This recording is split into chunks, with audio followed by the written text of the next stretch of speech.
Tower of Fantasy is finally here, so I think it's time that we need to do some tips and tricks for beginners. Hey guys, welcome on in. It's Kyrios, and I want to share some of my knowledge from having a level 50 account in the CN servers to now playing the global closed beta.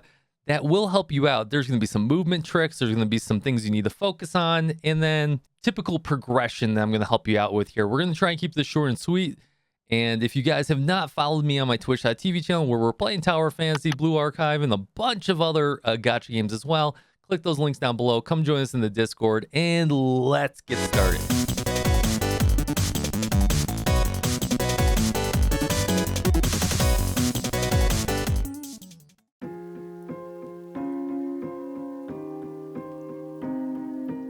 All right, first thing I am going to teach you is how to do unlimited climbing. So typically when you attach to a wall, you will have a stamina bar. And whenever you hit the space bar to jump, it's going to reduce a big chunk of that stamina. But by doing this trick, you can actually climb indefinitely or close to indefinitely any huge structure. So the way you're going to do that is you're going to jump on the wall, and then before you hit the space bar, you're actually going to hit Control to let go of the wall. Then you're going to double tap the space bar to give yourself a double jump. And then you're going to hit W to move forward to reattach to the wall. So once again, you're going to do Control, space bar, double tap, and then W. By doing this over and over again, you can climb up any structure without using any stamina.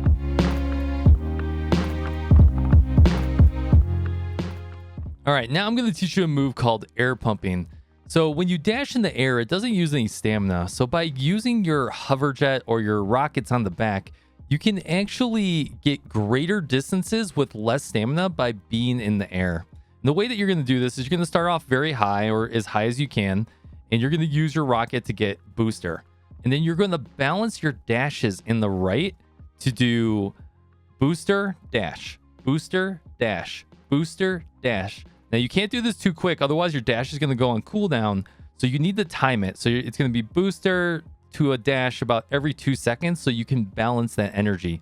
And this is going to allow you to cross very great distances with ease when you typically wouldn't be able to swim it or get across.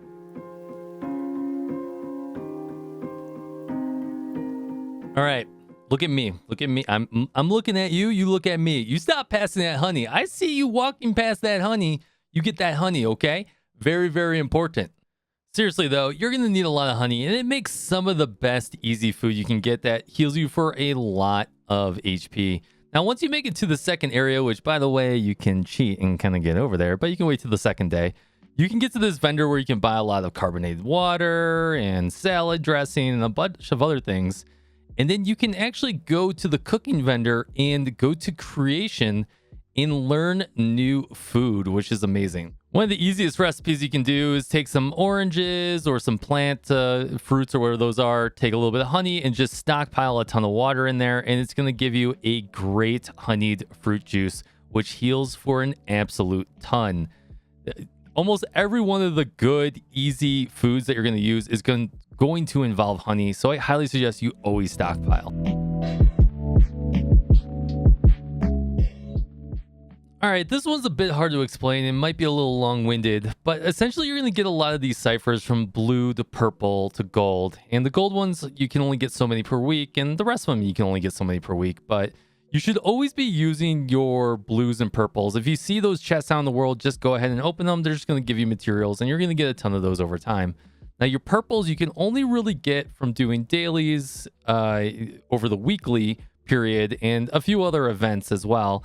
And you're going to use these mainly for world bosses where you get together with a bunch of other people to try and get SSRs and SR materials to drop from these different world bosses in the world. And there's multiple different ones depending on which world boss you're going after. But in the beginning of the game, you should really just try and team up with a bunch of other people. Maybe you have a crew, and then use those every single week or use them whenever you have them. And it'll help you with your progression.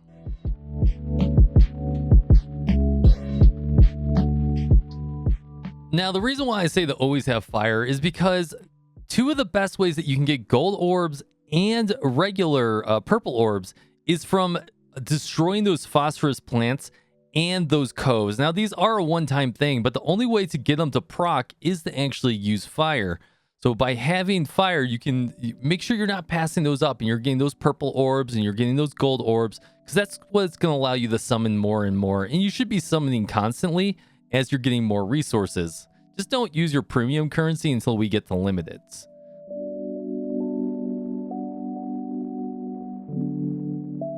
All right, guys, I actually have like 10 to 50 different tips I can give you, but I want to keep this short and sweet. So I'm going to have some more videos about it, but here's another bonus tip. Make sure you're doing your dailies and your trainings and your activities every single day. They're going to help you scale up your character. They're going to help you get equipment. They're going to help you get resources to upgrade your weapons. They're going to help you get EXP materials. They're going to help you get a bunch of different things. The game has a lot of dailies to do, and as you progress in levels, there's going to be even more to do.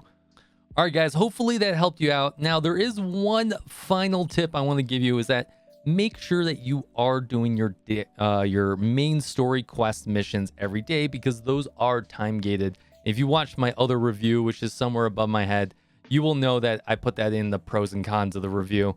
So in order for you to progress, you do need to do that main story quest every day. Every day that you delay it, it's going to hurt you. So hopefully that, guys, helped you out. I got some more videos on the way. Let me know in the comments what you need help with, and I can maybe make a video about it. And I'll see you guys next time. Fist bump from me to you.